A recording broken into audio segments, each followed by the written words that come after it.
Hello, welcome back to part 3 of chapter 11, inference without a mean. So I stopped the last video so that way we had plenty of time to go into the descriptive stats for delta and finish out the last part of this chapter.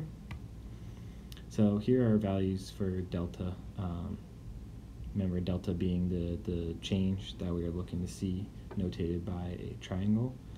So here's the data for the deltas. The subject's subscript D will be used to denote the statistic difference variable for deltas. Anytime you see subscript D stands for delta. So you have your N equals 12, our mean delta, right? So you can see that our X bar would be our sample mean of the difference of the delta is 0.3808, and the standard deviation for the delta is equal to 0.4335. So we want to set up a 95% confidence interval for mu delta. It's a T procedure directing towards the delta variable, calculates the difference intervals for the mean difference. So here we have our confidence interval 1 minus alpha at 100% confidence for mu delta is this formula, which is the same formula we were using. We're just measuring actually now the difference. We're detecting the delta notated by the subscript D. So for 95% confidence, we're going to use a T of 12 minus 1, because that's how our N was, of 1 minus alpha over 5, so T of 11 degrees of freedom at a cumulative probability of 0.975 is equal to 2.201 from table C. So for our 95% confidence mu delta, we have our X bar plus or minus. Here's our T value times the standard error of X.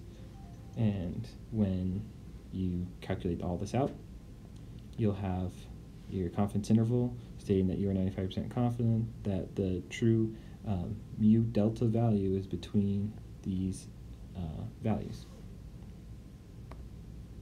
That's open data. So then we go to paired t-test. It's similar to one sample t-test, but the null, the mu null is usually set to 0, representing no mean difference, right? When we state our null hypothesis, it's mu equals the population mean, or the status quo that we're normally doing. When we're doing a paired t-test, we're comparing two groups over something, with like a pre-post test or something very similar with those groups. In order to find a difference between group 1 and group 2, our null hypothesis is going to state that these groups are going to be equal, that our mu difference is going to be 0. There's not going to be a difference between the two. Test statistic. So we have our t-stat is equal to X subscript D, X bar subscript D minus our mu 0 over the standard deviation delta divided by the square root of N. And then we calculate degrees of freedom as N minus 1. So once again, very similar to our z-stat test. We're just using our delta values, right, which is what we're comparing. We're comparing to see if there's a difference between one group to another. So one paired t-test example of the Oak brand data. So our hypothesis is going to state our mu delta is equal to 0. Our alternative hypothesis is going to say our mu delta doesn't equal 0. So we're doing a two-tailed test. Doing a two-tailed test because we're doing not equal to, right? We don't know whether or not, having Oak brand is going to increase or decrease our LDL cholesterol. So because we don't know which way we're going, we use the two-tailed test, not equal to. Our test statistic denoted here that we just went over in the previous slide is going to be equal to 0.38083 minus 0, right? Mu not equaling 0, divided by standard deviation divided by the square root of 12. We're going to get a t-stat of 3.043 with our degrees of freedom equaling 12 minus 1 equaling 11. So our p-value, you can figure out via computer. You can also use the back of your book and you can get a pretty good representation, right? Will equal 0.011. The evidence against the null is statistically significant, right? It's very significant. Statistical level of optional, the evidence against the null is significant even at alpha 0.05, but it's not significant at alpha 0.01, right? Not alpha 0.01 because it's 0.011, so it'd have to be less than 0.01 to be significant, but even at alpha 0.05, we'd say the evidence is statistically significant and provides evidence against the null hypothesis.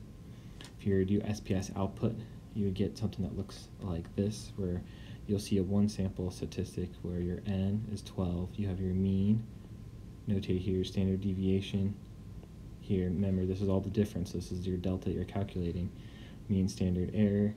And then we have our difference that gives you your t-stat, or your degrees of freedom, your significance of at a two-tailed test, p-value, the mean difference, and then also pumps out your 95% confidence interval for the values you're looking at. So this is the chart kind of representation of when you put data in to SPSS, or similar when we do Excel spreadsheets, you'll see that it will pump out and tell us what our t-value is, your degrees of freedom, and the p-value associated with it. So 11.6 conditions for inference. T-procedures require these conditions: a simple random sample, observations or deltas. It has to be valid information, no information bias. Of course you don't want information bias. It will mess up your whole study.